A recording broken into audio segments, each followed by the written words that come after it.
سیٹھی صاحب، 27 اگست کو سینئر صحافی احمد نورانی کی ایک رپورٹ، تحقیقاتی رپورٹ، ایک ویب سائٹ ہے فیکٹس فوکس، اس پہ پبلش ہوئی، جس میں جنرل صاحب کے جو خاندان ہے ان کے غیر ملکی اثاثوں کے بارے میں کچھ انکشافات کیے گئے.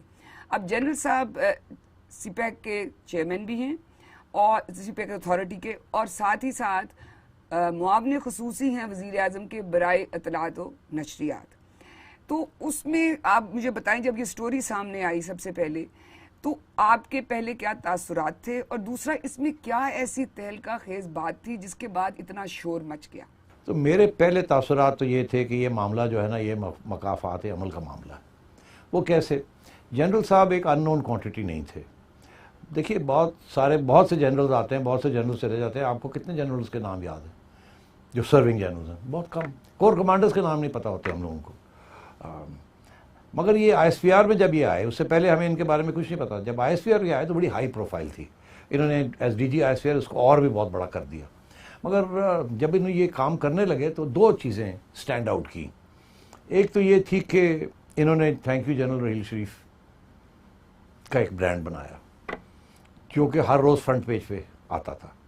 اب ایز جرنلسٹ ہمیں اس بات کا احساس تھا کہ یہ آرڈرز آتے ہیں کہ فرنٹ پیج پہ لگائیں، اور یہ بڑی ان یوزول قسم کی چیز تھی. اینڈ آئی تھنک میڈیا میں ریزنٹمنٹ تھی اس کے بارے میں کہ اتنا کیوں پروموٹ کیا جا رہا ہے، یہ this is not a good idea. مگر آرڈر از این آرڈر. مگر دوسری چیز اس برانڈ کے بارے میں یہ تھی کہ جنرل رحیل شریف صاحب کے بارے میں دو اور ایشوز تھے جو کہ میڈیا میں ہم لوگوں کو پسند نہیں آئے. اور ظاہر ہے کچھ ذمہ داری پھر جنرل عاصم باجوہ کی تھی اس میں. ایک تو یہ تھا کہ یہ برانڈ نے دھرنا کو سپورٹ کیا. عمران خان صاحب کے دھرنا جنرل رحیل شریف نے سپورٹ کیا. اس کا مقصد دو تھے. ایک یہ کہ ایکسٹینشن لے لی جائے، اگر ایکسٹینشن نہیں ملتی تو نواز شریف صاحب کی چھٹی کرائی جائے، اور اب وہ ایسے ہوا نہیں مگر کوشش یہی تھی. تو وہ برانڈ جو بنایا تھا انہوں نے، اس برانڈ کو سمجھے آپ اس کے اوپر ڈینٹ شینٹ لگ گئے تھے، کوئی داغ شاغ لگ گئے تھے. اور جاتے وقت وہ برانڈ اور بھی خراب ہو گیا، کیونکہ آپ کو یاد ہوگا اس وقت جب جنرل رحیل شریف گئے یہاں سے ریٹائر ہو کے، تو پھر بہت سی کہانیاں آئیں کہ اتنے اربوں روپے کی زمینیں ان کو ملی ہیں وغیرہ وغیرہ. وہ ایک سکینڈل بن گیا تھا. تو یہ برانڈ جو انہوں نے جو بنایا، وہ برانڈ کے بڑے مسئلے تھے. خیر یہ سدرن کمانڈ چلے گئے. وہاں سے بھی پھر واٹس ایپ گروپس اور پرائیویٹ کانورسیشنز کے اندر افواہیں، باتیں میڈیا میں نہیں آئیں، بیکاز الزامات ہی ہوتے ہیں اور اس میں وزن بھی شاید نہیں تھا، مگر باتیں چلی. اور یہ ایسے واٹس ایپ گروپس ہیں جس میں آرمی کے ریٹائرڈ لوگ بھی تھے، تو وہاں بھی یہ باتیں چلتی تھیں.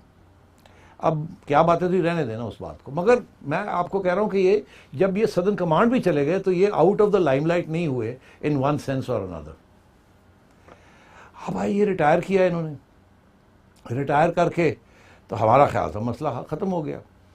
مگر اور اگر کچھ تھا بھی، اگر کوئی گڑبڑ ہوئی بھی تھی اور ان کے سینئرز کو پتہ بھی تھا تو وہ چھپا دیتے ہیں. بیکاز مجھے پتہ ہے پہلے بھی 8-9 جنرلز کو ریٹائر کیا گیا. میجر جنرلز میں 1-2 لیفٹیننٹ جنرلز بھی تھے فار ویریس ریزنس.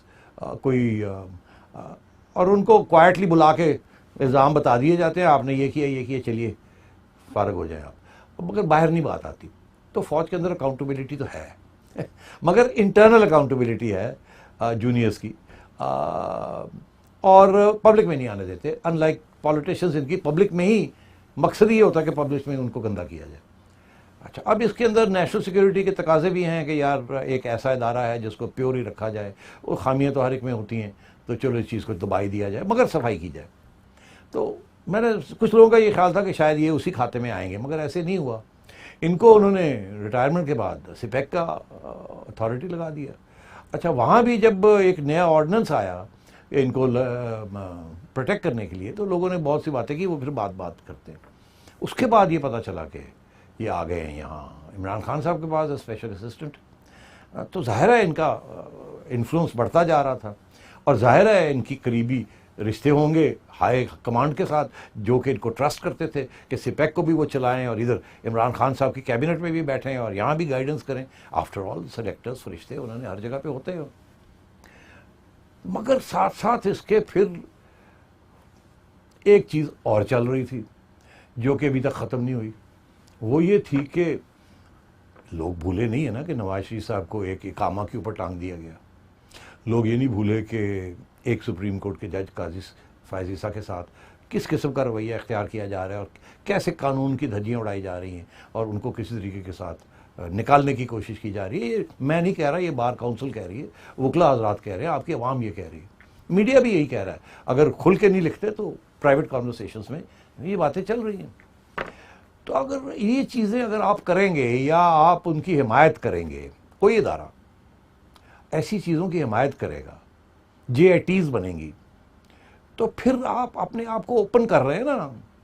اگر آپ ایک رویہ ایک رواج بنا دیتے ہیں کہ جی money trail money trail money trail money trail, سیاستدانوں کے گلے ڈال دیتے ہیں, ججز کے گلے بھی ڈالنی شروع کر دیا آپ نے, میڈیا کے اوپر بھی کسی وقت ہو سکتا ہے منی ٹریل, وہ شکیل الرحمان صاحب کے ساتھ تو ہو ہی گیا نا.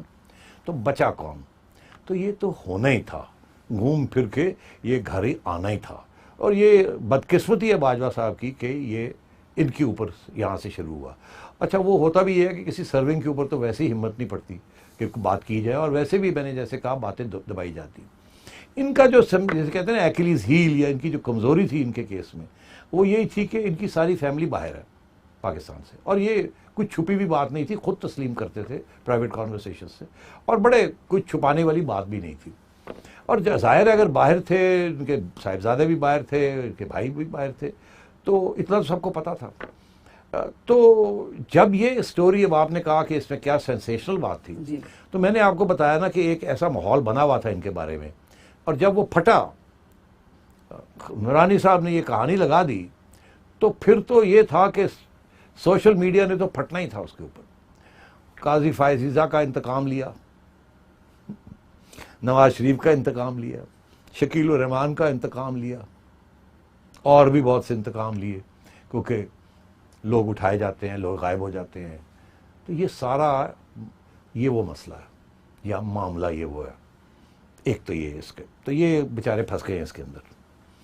دوسری بات آپ نے کہا کہ سٹوری میں سینسیشنل کیا تھی. سینسیشنل بات یہ تھی کہ خود ان کے مطابق یہ لوور مڈل کلاس فیملی ہے, اور اب یہ ملٹی ملینئر فیملی بن گئی ہے. اور اگر ان چیزوں کو جوڑا جائے ان چیزوں کے ساتھ جس کا شروع میں نے حوالہ دیا کہ جب یہ سدرن کمانڈ میں تھے تو کیا افواہیں واٹس ایپ گروپ کے اندر کیا باتیں چلتی تھیں, تو اگر اس کے ساتھ آپ نے لگائے ہیں, اور بہت سے صحافیوں کو اس بات سے کو پتہ ہے کہ یار یہ چیزیں پہلے بھی چلتی رہی ہیں. Southern command can be a very lucrative position, can be. ابھی اور بھی جنرلز تھے وہاں, کبھی کوئی ہم نے نہیں سنا ان کے بارے میں کہ ایسے ہوا ایسے ہوا, یہاں باتیں چلتی تھیں. تو میں یہ کہہ رہا ہوں آپ سے کہ آپ نے پوچھا کیا اس میں ایسی چیز تھی جس کے ساتھ سارے ہم جاگ اٹھے یا کھڑے ہو گئے یا کان کھڑے ہو گئے ہمارے. وہ یہی تھا, ایک تو ان کی اپنی بیک گراؤنڈ, ایک ان کی جو کارکردگی رہی ہے D G I S P R, پھر ان سدرن کمانڈ, اوپر سے پھر آپ نے ان کو اتنے بڑے عہدے پہ پھینک دیا سپیک کے اوپر, اور اس بیک گراؤنڈ کے اندر. اور سپیک ایز یو نو, الزام سپیک کے اوپر یہ لگتا ہے, جو لوگ سپیک چلاتے ہیں, جو لوگ الزام لگاتے ہیں کہ نواز شریف اور مسلم لیگ نے سپیک کے اندر کمیشنیں لی ہیں, یہ الزام ہے نا. اور کیونکہ $62 بلین کی انویسٹمنٹ آ رہی ہے اور بہت بڑے کانٹریکٹس دیے جا رہے ہیں, تو اس کے اندر, اور چائنیز جو کانٹریکٹس ہیں وہ ڈسکلوز بھی نہیں کیے جاتے, چھپائے جاتے ہیں, اور آج بھی چھپائے جا رہے ہیں. تو امپریشن یہی ہوتا ہے نا یار گڑبڑ ہے, کہیں دکھاتے نہیں ہیں, بتاتے نہیں ہیں. اور اگر نواز شریف کے اوپر یہ الزام لگ رہے تھے تو آج بھی آپ پولیٹیشین تو ہے نہیں وہاں, کوئی اور بیٹھے ہوئے ہیں. اور تو میں یہ سمجھتا ہوں کہ یہ ساری وجہ سے یہ سٹوری جو تھی, اس کو جب یہ آئی تو سب کھڑے ہو کے سب نے اس کو کہا کہ اس میں کچھ نہ کچھ ہے یہ, اور اسی لیے پھر اتنا غصہ بھی عوام میں آیا سوشل میڈیا پہ. دلچسپ بات یہ ہے کہ مین میڈیا میں یہ بات ڈسکس نہیں ہو پائی. اس کی وجہ بڑی سمپل سی ہے, وہ کر نہیں سکتے آپ مین میڈیا پہ تو اس لیے سب کو کہہ دیا تھا, کسی کی ہمت نہیں تھی کہ یہ بات کرتے. اب بھی آپ دیکھ لیجیے تمکنت کہ ہم سب چپ کر کے بیٹھے رہے ہیں, جب جنرل صاحب نے اپنا ریبٹل دیا ہے تو پھر لوگوں نے یہی کیا نا کہ ریبٹل کو لے کے پوری کہانی باہر لے آئے ہیں. اگر ریبٹل نہ دیتے تو چپ کر کے بیٹھے رہتے پھر بھی. اب انہوں نے ریبٹل دیا, تو ریبٹل جب دیا تو پھر آئیے بات کیجئے. جب بات کیجئے تو پھر سوال کھڑے ہوں گے, نورانی صاحب نے یہ کہا, یہ کہا, آپ نے یہ کہا, آپ نے یہ کہا. تو دیٹس واٹس ہیپنڈ. جی اس میں ایک وہ یہ بھی لوگ بات کرتے ہیں کہ کیونکہ انہوں نے 22 جون کو ایک وہ جو ان کے معاون خصوصی کے طور پہ جو اپنے اثاثے ڈکلیئر کیے تھے، وہ اس میں کیونکہ یہ اثاثے نہیں تھے، تو اس لیے لوگوں نے کہا کہ ابھی تو انہوں نے ڈکلیئر کیے ہیں، ابھی اس میں یہ وہ نہیں ہیں جو یہ نورانی کی سٹوری میں تھے۔ اب مجھے بتائیں کہ جس دن یہ سٹوری آئی ہے اسی دن باجوہ صاحب کا ایک ٹویٹ آیا تھا جس میں انہوں نے کہا کہ یہ جو سٹوری ہے ایک نامعلوم سائٹ ہے، ویب سائٹ ہے، اور اس پہ ایک بدنیتی پہ مبنی پروپیگنڈا میرے خلاف کیا جا رہا ہے۔ ان کے بیٹے نے بھی کچھ اسی قسم کی ٹویٹ کی، اور اس کے بعد ایک سوشل میڈیا پہ ہمیں 2 بیانیے سامنے نظر آئے کہ ایک کہہ رہے تھے کہ یہ سپیک کیونکہ اس کے خلاف کوئی سازش ہے، کوئی انڈیا کی طرف سے، کوئی انڈیا کا بھی کوئی ایک ویڈیو تھا اس سے پہلے جولائی کے مہینے سے، انہوں نے کہا کہ یہ سارا کی ساری سازش ہے اور ہماری اداروں کو بدنام کرنے کی اور سی پیک کو ٹارگٹ کرنے کی۔ دوسری طرف کا بیانیہ یہ تھا کہ نہیں جی احتساب ہے تو پھر سب کے لیے ہے اور کوئی اس میں سب برابر ہے۔ تو آپ ان 2 بیانیوں کو کیسے دیکھتے ہیں؟ دیکھیے یہ کہ جی یہ ہندوستان کی کوئی سازش ہے، دیکھیے ہندوستان تو سازش کرتا ہی رہتا ہے، اس میں تو کوئی چھپی ہوئی بات نہیں ہے۔ انہوں نے بھی پورا ایک سیلز بنائے ہوئے ہیں یہ اس قسم کی باتیں کرنے کے لیے، اور اسپیشلی پاکستان کی افواج کو ٹارگٹ کرنے کے لیے۔ بالکل یہ this is 5th generation warfare جس کی بات ہوتی ہے، مگر اس کا یہ مطلب نہیں ہے کہ احمد نورانی یا نجم سیٹھی یا کوئی اور انڈین ایجنٹ ہیں، ایسی بات نہیں ہے۔ ہم محب الوطن لوگ ہیں، ہم سمجھتے ہیں کہ اکاؤنٹیبلٹی ہونی چاہیے، مگر ہم یہ بھی سمجھتے ہیں کہ صرف سیاستدانوں کی نہیں، ججز صرف جنرلز کی بھی ہونی چاہیے اور میڈیا کی بھی ہونی چاہیے، اللہ خیر سے اگر چوری ہوتی ہے تو۔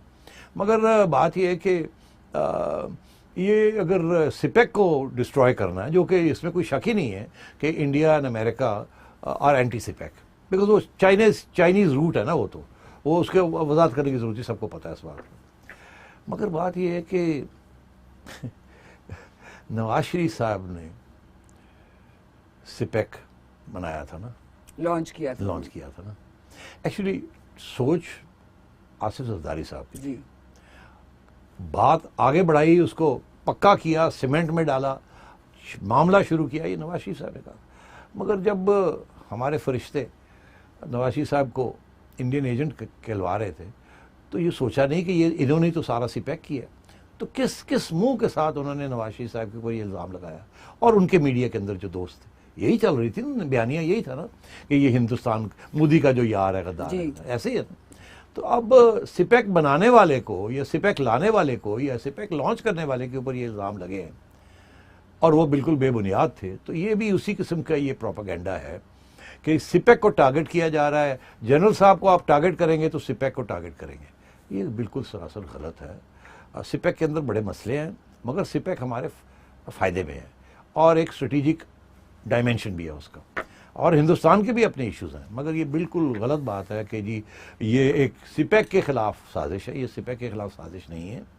یہ جیسے میں نے آپ سے کہا، جو لوگوں نے یہ اقامے شروع کیے، جن لوگوں نے جے آئی ٹیز شروع کی، جن لوگوں نے منی ٹریلز کی بات کی، جن لوگوں نے کہا اثاثے دکھائیے، جن لوگوں نے کہا ایف بی آر میں جائیے، رسیدیں نکالیں، جس لوگوں نے کہا 40 سال پرانی رسیدیں نکالیں، جب آپ یہ اس قسم کی چیزیں کریں گے کسی کے ساتھ تو پھر یہ گھوم پھر کے کسی وقت آپ کے دروازے کے سامنے بھی آئیں گی۔